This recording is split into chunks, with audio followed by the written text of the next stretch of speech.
오늘은 본질적인 질문 하나로 말씀을 시작하려고 합니다. 교회란 무엇일까요?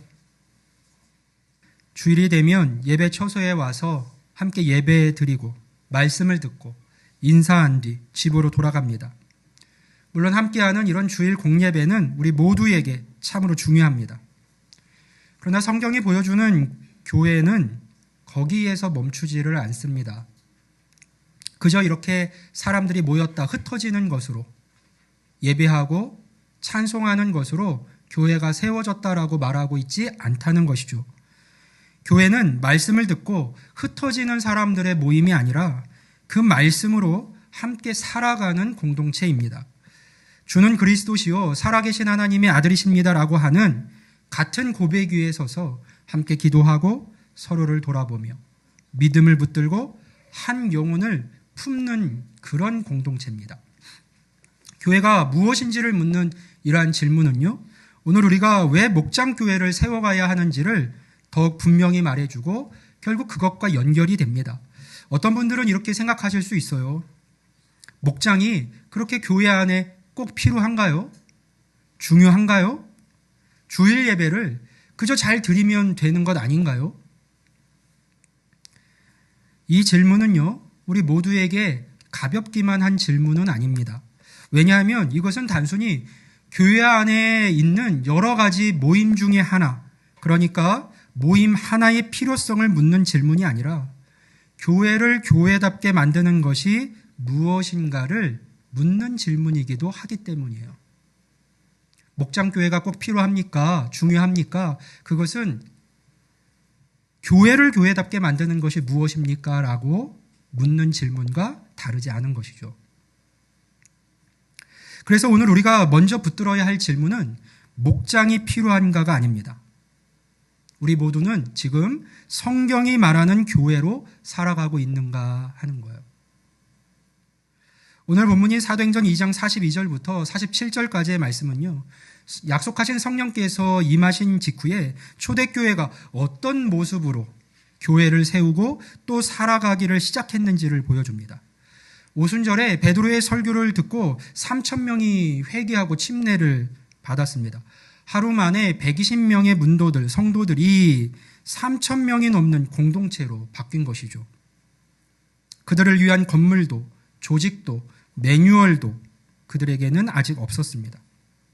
그런데 이런 공동체가 무너지기는커녕 날마다 구원받는 사람들이 더해졌습니다.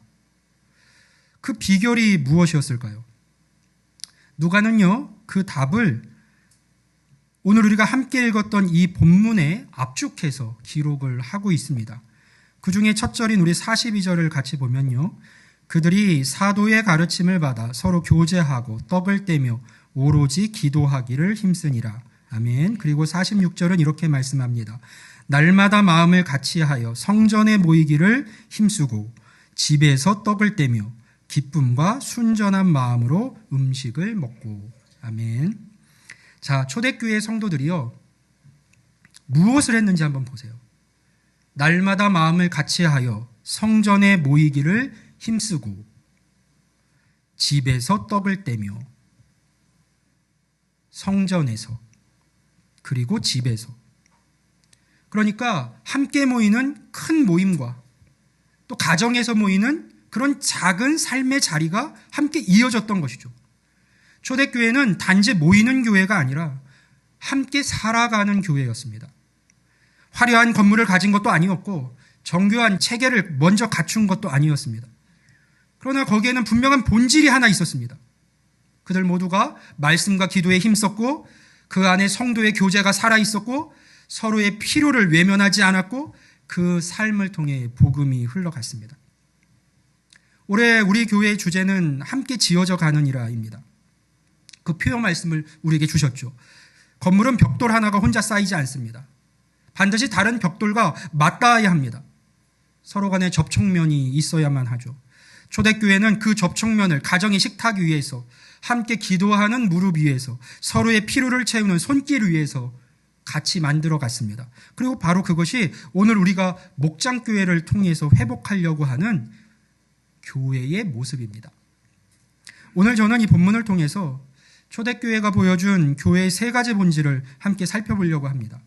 먼저 초대교회의 본질 첫 번째는 교회가 말씀과 기도로 세워졌다는 거예요.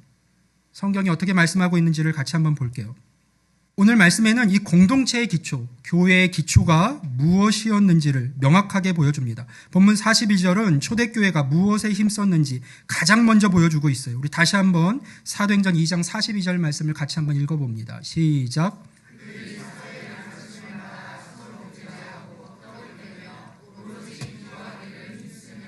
아멘.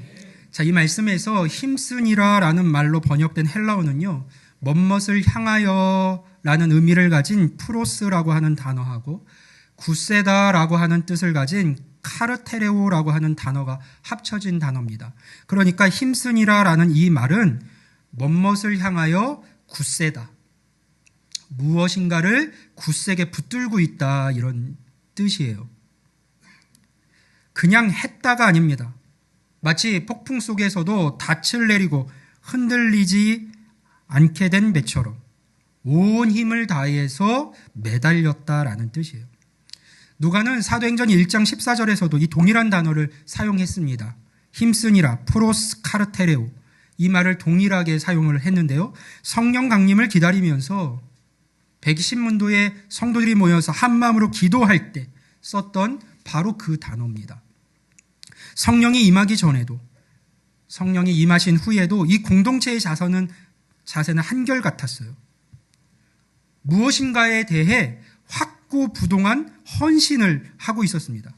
그런데 그것이 무엇에 대한 헌신이었다고 오늘 본문이 말씀하고 있습니까? 그들이 곧도록 힘써서 매달린 것은 무엇일까요? 가장 먼저 나온 것이 무엇이냐 하면 바로 사도의 가르침이에요. 초대교회가 세워졌을 때 그들 모두가 가장 힘써서 굳세게 붙들고 있었던 것, 사도의 가르침이요. 초대교회는요, 분위기로 세워지지 않았습니다. 사람들의 열심이나 잘 맞는, 서로 간에 잘 맞는 성향으로 세워진 것도 아니에요. 초대교회는 먼저 말씀 위에 세워졌습니다. 사도들이 전하고 사도들이 가르쳐준 그 예수 그리스도의 복음, 그 예수님의 죽으심과 부활, 그리고 그 구원의 은혜를 붙드는 일, 예수님의 전해진 말씀에 자신들의 삶을 두었습니다. 교회의 출발점은 바로 그 복음이요, 주님의 말씀이었던 것이죠. 이것은 오늘 우리에게도 똑같이 중요합니다. 사람이 모인다고 해서 저절로 교회가 되지 않습니다. 모임이 많다고 해서 건강한 교회, 교회다운 교회가 되는 것도 아닙니다. 말씀이 중심에 있을 때 비로소 교회는 교회가 됩니다. 교회는 사람의 생각으로 유지되는 공동체가 아니라 하나님의 말씀으로 부르심을 받고 하나님의 말씀으로 자라가는 공동체이기 때문이에요. 그래서 초대교회의 첫 번째 특징은요, 많이 모였다를 말하고 있지 않습니다. 많이 모였다를 자랑하거나 그것을 가장 먼저 이야기하지 않아요. 무엇에 자신을 두었는가, 그것을 우리에게 점검하게 합니다. 사도들의 가르침, 바로 말씀이죠.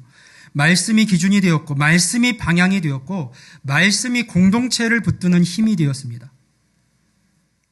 아무리 대단히 좋아 보이는 모임이라고 할지라도요, 교회 공동체 안에서 말씀 없는 교제는 오래가지 못합니다.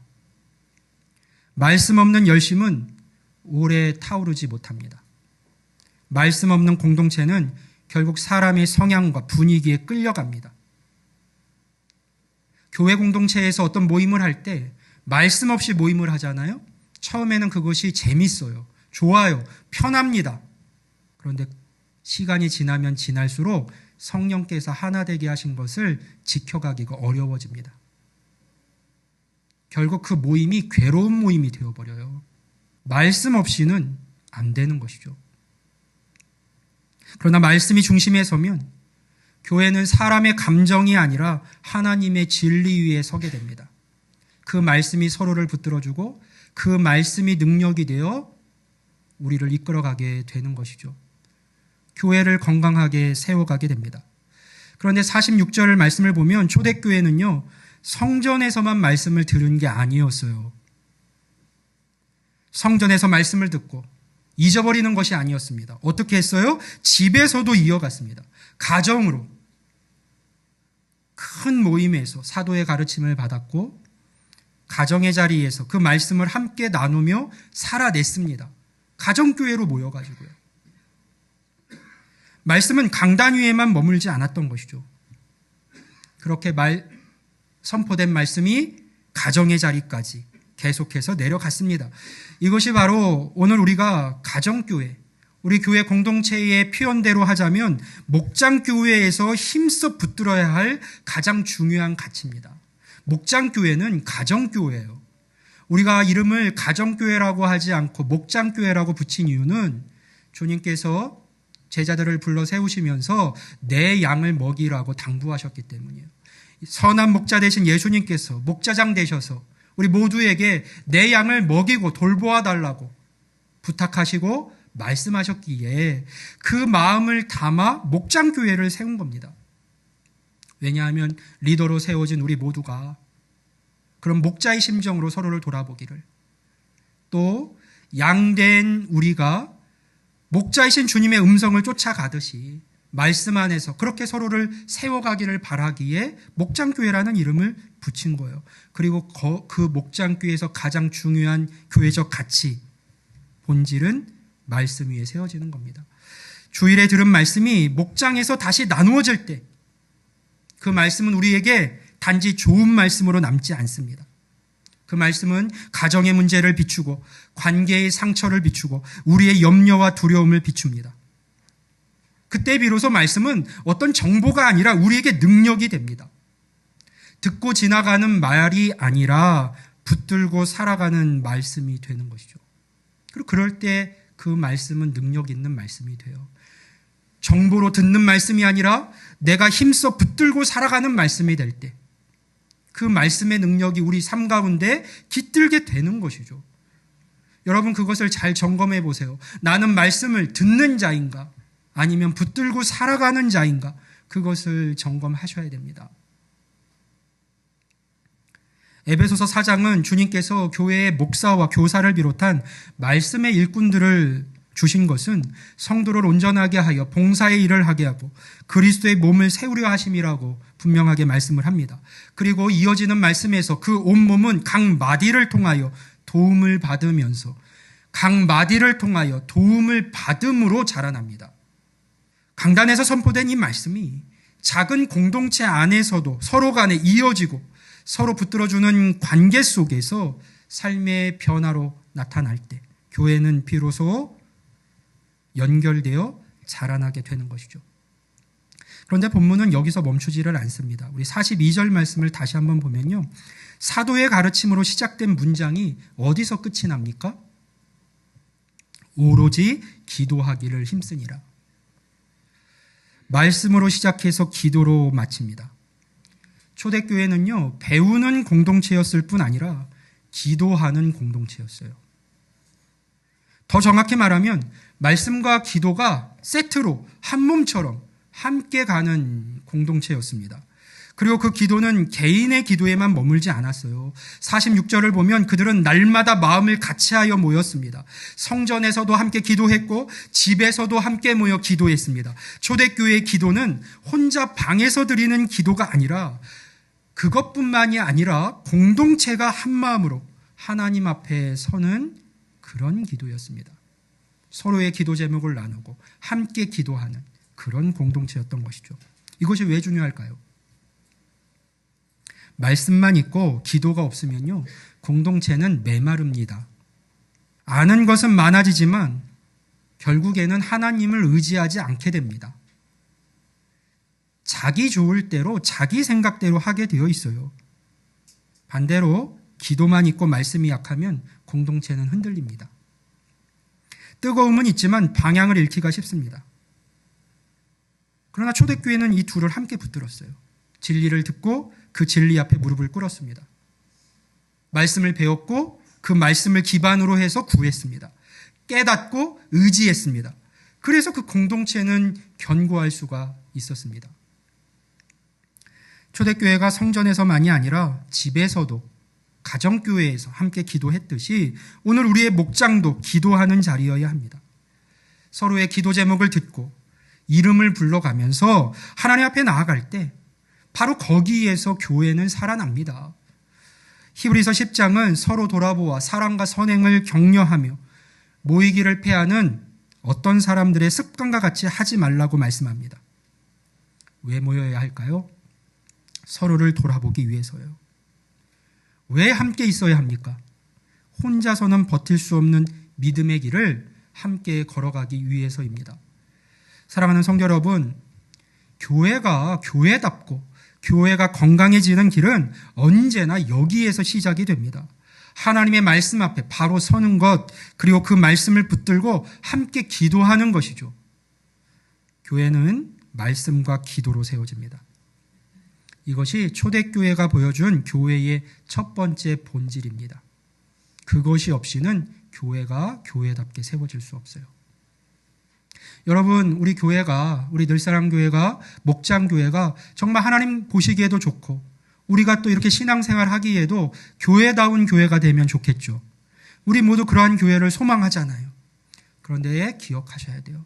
그러한 교회는 말씀과 기도 위에 세워진다는 것을 꼭 기억하셔야 됩니다.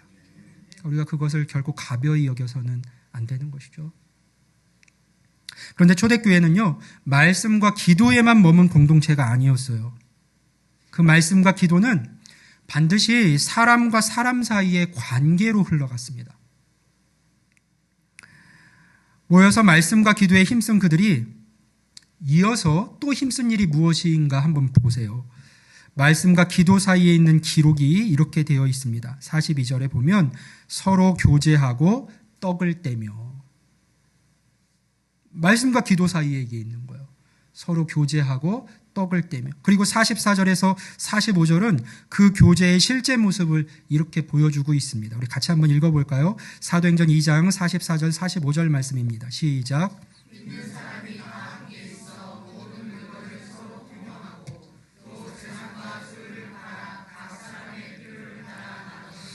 아멘. 자, 여기서 교제로 번역된 헬라어는 우리가 잘 알고 있는 코이노니아인데요. 이 말은 단순히 사귐이라는 뜻을 가진 단어가 아니라 원래 사업 파트너 사이에서 쓰이던 단어입니다. 공동 투자자, 공동 소유, 함께 위험을 지는 관계를 가리키는 단어예요. 공동 소유자로서 함께 사업을 하니까 어떻게 할 수밖에 없습니까? 끝까지 같이 걸어갈 수밖에 없는 거예요. 서로를 위해서 힘쓰고 무엇을 하든 함께 할 수밖에 없는 겁니다. 같은 마음으로요. 그것이 코이노니아예요. 그러니까 이 단어가 뜻하는 교제는 예배 후에 그저 가볍게 인사하고 반가웠어요 하고 돌아가는 정도의 친분이 아닌 겁니다. 삶을 함께 나누고 함께 걸어가는 관계를 뜻합니다. 누가가 이 단어를 선택한 것은 당시 초대교회의 관계가 얼마나 깊었는지를 보여주기 위함이에요. 실제로요, 본문이 묘사하는 모습을 보세요. 그들은 함께 식탁에 앉았고 함께 시간을 보냈고 서로의 형편을 알았고 서로의 필요를 돌아보았습니다. 재산과 소유를 다 팔아 나누었다는 것은 모든 시대의 교회가 동일한 방식으로 따를 수 있는 건 아닐 겁니다. 이것은 그 당시 성령의 감동 아래에서 모든 성도들이 자발적으로 헌신하고 또 그 안에서 일어났던 일이었어요. 그러나 이것을 통해서 우리가 분명히 알 수 있는 사실이 한 가지 있죠. 복음은 그들의 마음만 바꾼 것이 아니라 소유를 바라보는 태도까지 바꾸어 놓았다는 겁니다. 자신이 가진 것들을 지체들을 위해서 나누는 것을 아까워하지 않았다는 거예요. 내 것만 붙들고 살던 사람들이 형제 자매의 필요를 보고 움직이는 사람들로 변했습니다. 오늘 우리는 같은 예배실에 앉아서 이렇게 함께 예배를 드리고 있습니다. 같은 공간에 함께 모여 같이 찬송하고 같이 아멘으로 화답하고 같은 말씀을 듣습니다. 그러나 그것만으로 서로를 안다고 말하기는 어렵습니다.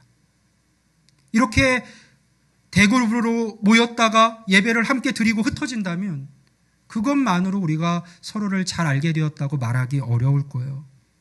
누가 지금 지쳐 있는지, 누가 믿지 않는 가족 때문에 오랜 기간 눈물로 기도하고 있는지, 누가 여러 가지 삶의 상황 속에서 흔들리고 있는지, 말할 수 없는 탄식으로 누가 베갯잎을 적시고 있는지, 주일의 이 짧은 만남만으로는 알기 어렵습니다. 그저 가면을 쓰고 손을 잡고 잠깐 인사할 뿐이죠. 그래서 교회는 더 가까운 자리에서 서로를 바라보아야만 합니다. 더 작은 자리에서 삶을 나누어야 하는 것이죠. 본문은 떡을 떼었다라고 말하고 있는데요. 이 표현은 단순한 식사 이상의 의미를 담고 있어요. 42절에서 떡을 떼며라고 하는 이 말에 원어로 보면 정간사가 붙어 있는데 그것은 주님의 만찬을 가리키는 표현으로 볼 수 있습니다. 초대교회는 주님의 죽으심과 부활을 기억하는 성찬의 자리를 소중히 여겼습니다. 그런데 46절을 보면 그들은 집에서 떡을 떼며 기쁨과 순전한 마음으로 음식을 먹었습니다. 식탁 교제를 한 것이죠. 성찬과 식사가 함께 이루어진 거예요. 어떤 의미입니까? 단순한 사람들의 모임도 아니었고 그저 신앙을 고백하는 자리에 머물지도 않았다는 거예요. 초대교회에서 주님의 만찬은 오늘날처럼 예배 순서 안에 짧은 의식이 아니었습니다. 함께 식탁에 둘러앉아서 같이 밥을 먹고 그 식탁 위에서 주님을 기억하고 서로의 삶을 나누는 자리였어요. 복음이 이 예배실 안에만 머물지 않고 가정의 식탁까지 내려간 겁니다. 여기서 우리는 교제가 무엇인지를 더 분명하게 보게 됩니다. 성도의 교제는 함께 있을 때 그저 좋은 느낌을 서로 간에 나누는 것에서 끝나지 않습니다. 갈라디아서는요, 너희가 서로의 짐을 지라고 말씀했고, 고린도전서는 한 지체가 고통을 받으면 우리가 함께 고통을 받고 한 지체가 영광을 받으면 함께 즐거워한다고 말합니다. 왜일까요? 교회는 예수 그리스도를 머리로 한 한 몸이기 때문이에요. 한 지체의 아픔은 몸 전체의 아픔이 되고 한 지체의 기쁨은 몸 전체의 기쁨이 됩니다. 초대교회는 바로 그러한 한몸 의식을 가지고 있었어요. 그래서 누군가의 눈물이 공동체의 기도가 되었고 누군가의 부족이 공동체의 관심이 되었습니다. 예수님께서는요, 너희가 서로 사랑하면 이로써 모든 사람이 너희가 내 제자인 줄 알리라 라고 말씀을 하셨습니다. 너희가 서로 사랑하면 이로써 모든 사람이 너희가 내 제자인 줄 알리라. 그러니까 사랑은 추상적인 말로 남아있지 않습니다. 사랑은 시간을 내어주는 것으로, 식탁을 여는 것으로, 이야기를 끝까지 들어주는 것으로, 어려운 짐을 함께 지는 것으로 드러납니다. 그저 내 마음에 맞아야 참여할 수 있는 모임이 아닌 것이죠. 초대교회는 바로 그렇게 사랑을 살았습니다. 사랑하는 성도 여러분, 큰 공동체 안에서는 지나치기 쉬운 한 사람의 형편이 작은 공동체 안에서는 보이기 시작합니다. 큰 예배에서는 스쳐 지나갈 수 있었던 한 사람의 눈물이 작은 공동체 안에서는 붙들리게 됩니다. 목장교회는 바로 그 자리인 것이죠. 누가 보이지 않으면 기꺼이 살피는 자리, 누가 낙심하면 함께 기도하는 자리, 누가 처음에 왔으면 어색하지 않도록 품어주는 자리입니다. 교제가 실제가 되고 돌봄이 살아나고 믿음이 개인의 취향으로 남지 않고 공동체의 사랑으로 드러나는 것이죠. 이처럼 교회의 본질은 교제와 돌봄 속에서 드러나게 됩니다. 교회됨은 함께함을 통해서 확증받게 되는 것이죠. 이것이 초대교회가 보여준 교회의 두 번째 본질입니다. 그리고 그 일이 가장 실제적으로 일어나고 경험될 수 있는 자리가 바로 목장교회입니다. 그런데 오늘 본문은 여기서 한 걸음 더 나아가서 이렇게 서로 사랑하며 살아간 공동체에 어떤 일이 일어났는지를 우리에게 보여줍니다. 우리 47절 말씀을 같이 한번 읽어볼까요? 사도행전 2장 47절입니다. 시작.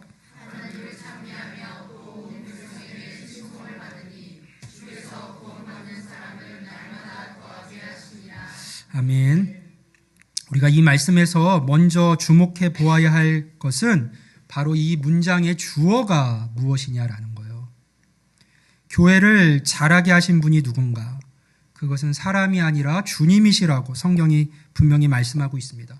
주께서 구원받는 사람을 날마다 더하게 하시니라. 주께서. 교회의 참된 성장은 사람의 전략이나 어떤 방법에 있지 않고 하나님의 일하심, 그분의 역사에 달려 있습니다. 그런데 여기서 한 가지 더 눈여겨보아야 할 게 있어요. 구원받는 사람들, 구원받는 사람이라는 표현입니다. 원어의 문법으로 보면 현재 수동분사로 되어 있는데 구원받은 사람이 아니라 구원받아가고 있는 사람들이라는 뜻입니다. 이것은 한 번의 결신으로 끝나는 이야기가 아니라는 겁니다. 하나님께서 사람들을 부르시고 그 공동체 안에서 지속적으로 구원의 역사를 이루어 가신다는 뜻이죠. 그리고 날마다라는 말이 이 과정이 쉬지 않고 계속되었음을 우리에게 보여줍니다. 초대교회의 부흥은 특별한 행사의 결과가 아니라 가정교회로 모인 이들의 매일매일의 삶 속에서 일어난 일이었습니다. 그러면 하나님은 어떤 공동체를 통해 이 일을 하셨을까요? 주께서 날마다 구원받는 이들을 더하셨는데 그 일을 어떤 공동체를 통해서 하셨는가? 본문을 다시 보세요. 하나님을 찬미하는 예배가 있었습니다. 기쁨과 순전함이 있는 식탁이 있었습니다. 서로의 필요를 돌아보는 사랑이 있었습니다. 그리고 그 공동체의 삶 전체가 세상 앞에 하나의 증언이 되었어요. 사람들은 그들 안에서 단지 좋은 분위기를 본 게 아닙니다.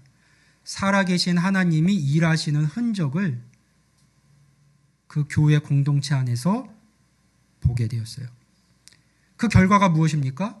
온 백성에게 칭송을 받으니 그러한 일이 일어나게 된 것이죠. 그들의 삶 자체가 복음의 향기였습니다. 그리고 바로 그런 공동체 가운데 날마다 구원을 받는 사람들을 더하시는 하나님의 은혜가 임했던 것이죠. 사도행전 5장 42절은요, 이 모습을 더 선명하게 보여줍니다. 그들이 날마다 성전에 있든지 집에 있든지 예수는 그리스도라고 가르치기와 전도하기를 그치지 아니하니라. 아멘. 그들이 날마다 한 일을 보세요. 성전에 있든지 집에 있든지 큰 모임에서도 가정의 작은 모임에서도 이런 대그룹 예배에서도 목장교회에서도 예수 그리스도가 전해졌습니다. 복음은 강단 위에만 머물러 있으면 안 됩니다. 가정교회로, 가정으로 흘러 들어갔고 식탁으로 들어갔고 관계 속으로 들어갔습니다. 다시 한번 말씀드리지만 초대교회의 힘은 프로그램이 많았기 때문이 아니었어요. 그들은 단지 자신들의 삶을 열었습니다. 집을 열었고 식탁을 열었고 시간을 열었고 마음을 열었습니다. 그리고 그 열린 삶을 통해 복음이 흘러 들어갔습니다. 오늘도 마찬가지예요. 복음으로 변화된 사람들이 복음답게 살아갈 때 그 공동체는 결코 세상 가운데 감추어질 수가 없습니다. 따라서 우리는 전도를 너무 좁게 생각하지 말아야 합니다. 예수는 그리스도시고 죄인을 구원하시는 유일한 주님이시라는 복음은요, 분명히 입술로 전해져야 합니다. 그러나 그 복음의 선포는 복음다운 공동체의 삶과 함께 갈 때 더 힘있게 연결될 수가 있습니다. 돌봄이 없는 초청은 오래가지 못해요. 삶이 따르지 않는 말은 설득력을 잃습니다. 그러나 복음을 살아내는 공동체는 말할 때만이 아니라 살아갈 때도 예수 그리스도를 증언하게 됩니다. 바로 이런 점에서 목장은 닫힌 문이 아니라 열린 문이 되어야 되고 복음이 전해지고 들려오는 그런 열린 문을 가진 공동체가 되어야 됩니다. 어떤 사람에게는 예배실보다 한 가정의 식탁이 더 가까운 문이 될 때가 있어요. 이곳에는 쉽게 오지 못해도 누군가의 집에서 나누는 따뜻한 식사와 진실한 대화 앞에서는 마음을 열 수 있습니다. 설교 전체를 다 이해하지 못해도 한 공동체 안에 흐르는 사랑과 진실함을 통해서 그들이 먼저 복음의 향기를 느낄 수가 있습니다. 목장은 이미 믿는 사람들이 모여 그들만 편안히 머무는 자리가 아니에요. 아직 예수님을 잘 모르는 이들에게 복음이 흘러가는 자리라는 것을 우리가 생각할 필요가 있습니다. 그리고 초대교회가 보여준 것이 바로 그겁니다. 그들은 성전에 모였고 집에서도 모였습니다. 함께 모였고 가정교회로 모였어요. 하나님을 찬미했고 서로를 돌보았습니다. 그리고 그 모든 삶 위에 하나님께서 구원받는 사람들을 더하셨습니다. 교회는 삶의 자리에서 복음을 확장했던 것이죠. 이것이 바로 초대교회가 보여준 교회의 세 번째 본질입니다. 오늘 우리는 초대교회의 모습을 통해서 교회가 무엇인가, 교회의 본질을 다시 보았습니다. 교회는 말씀과 기도로 세워집니다. 그것이 빠져서는 안 돼요. 우리가 사모할 것은 그것입니다. 초대교회는 사도의 가르침에 확고부동하게 힘써 매달렸고 공동체가 함께 하나님 앞에 무릎을 꿇었습니다.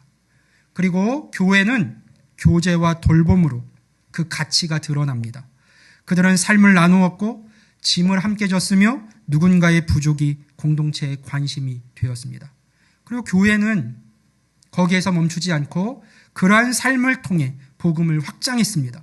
그들의 사랑과 기쁨과 순전함이 세상 앞에 증언이 되었고 주님께서 그 공동체에 구원받는 사람을 날마다 더하게 하셨습니다. 그러면 이제 우리 공동체에 필요한 것이 무엇인지가 선명해지죠. 우리 늘사랑 교회가 힘써야 할 것이 무엇인지, 우리 각각의 목장교회가 힘써야 할 것이 무엇인지가 너무나도 선명해집니다. 여러분, 이 세 가지는 초대교회만의 이야기가 아닙니다.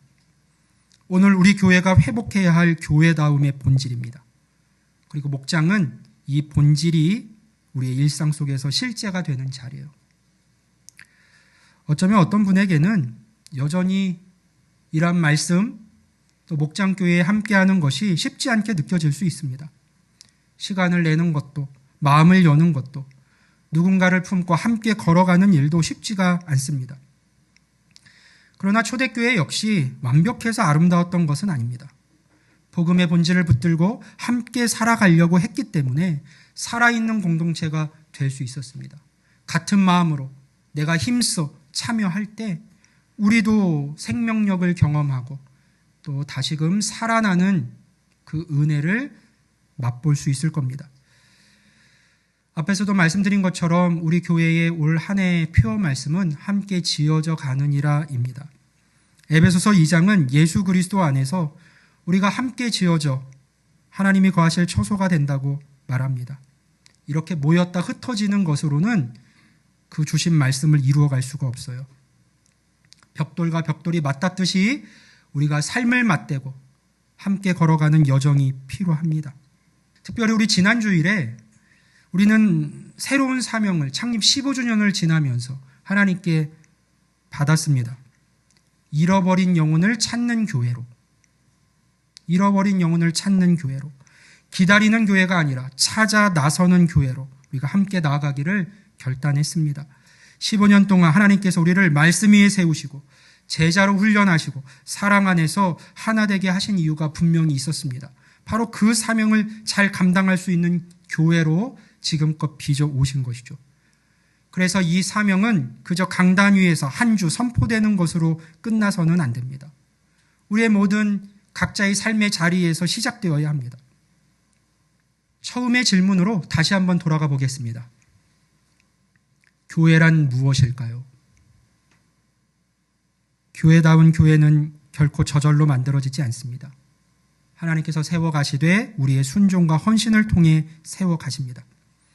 우리 늘사랑 교회는 올해 더욱 교회답기 위해서 모든 면에서 힘쓸 겁니다. 그리고 그 일은 목장교회에서부터 시작된다는 것을 기억해 주시기 바라요. 오늘부터 다시 시작하는 목장교회가 말씀과 기도의 자리, 교제와 돌봄의 자리가 될 수 있기를 주님의 이름으로 축복합니다. 하나님을 찬미하고 삶으로 복음을 드러내어 주께서 구원받는 사람을 날마다 더하게 하시는 은혜가 우리 늘사랑 교회와 목장교회 위에 물 붓듯이 부어지기를 주님의 이름으로 간절히 축원합니다. 아멘.